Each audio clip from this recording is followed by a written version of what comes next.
are the 5 boroughs: Staten Island results, Manhattan results, Bronx, Brooklyn, Queens.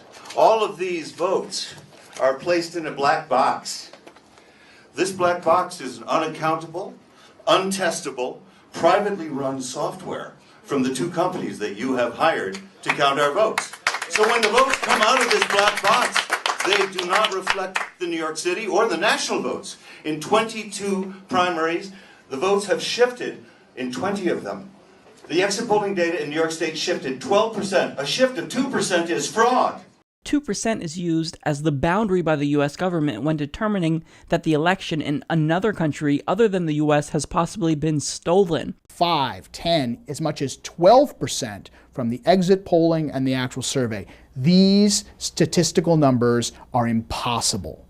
This new Stanford study found that while the polls were quite successful at predicting Clinton's numbers in states with paper trails, Clinton overperformed by an average of 9% in the states that use electronic voting machines but fail to provide paper evidence.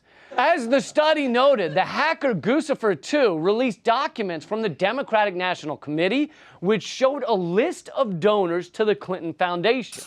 2 of the 3 companies that control the electronic voting market, namely Dominion Voting and HIG Capital, are on this list of big money donors. Voting in New York City was marked by considerable chaos, particularly in Brooklyn, as tens of thousands of voters found their names had been removed from the rolls or that they were unable to vote at their polling station. The admission by the city authorities that 125,000 voters were purged from the polls in one of New York City's 5 boroughs alone. The area that includes Brooklyn and Kings County. That's the home of Bernie Sanders. I mean, this is probably the most politically active county in the entire state.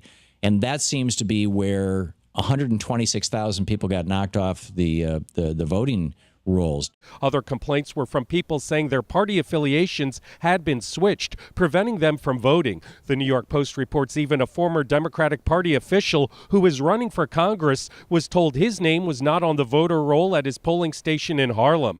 Why were all those voters purged? Why did people who've been voting Democrat their whole lives all of a sudden become unaffiliated?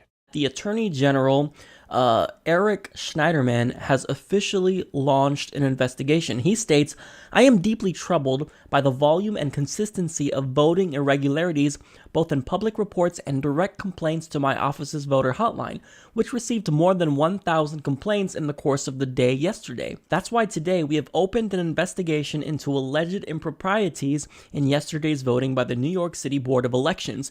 If necessary, we will initiate inquiries in additional areas of the state where voting irregularities appeared unusually high." Jennifer Cunningham, political consultant, lobbyist, and legal counsel. She's been called the most powerful unelected woman in New York politics. New York City Comptroller Scott Stringer said his office had received reports of polling stations that failed to open on time and poll workers who were unable to tell voters when they would be operational. Stringer ordered an audit of New York's election authorities, citing deep concern over widespread reports of poll site problems and irregularities. The New York City Comptroller, Scott Stringer, who is auditing the local Board of Elections after reports of voting issues in Tuesday's primary election, is also a Democratic delegate for Hillary Clinton.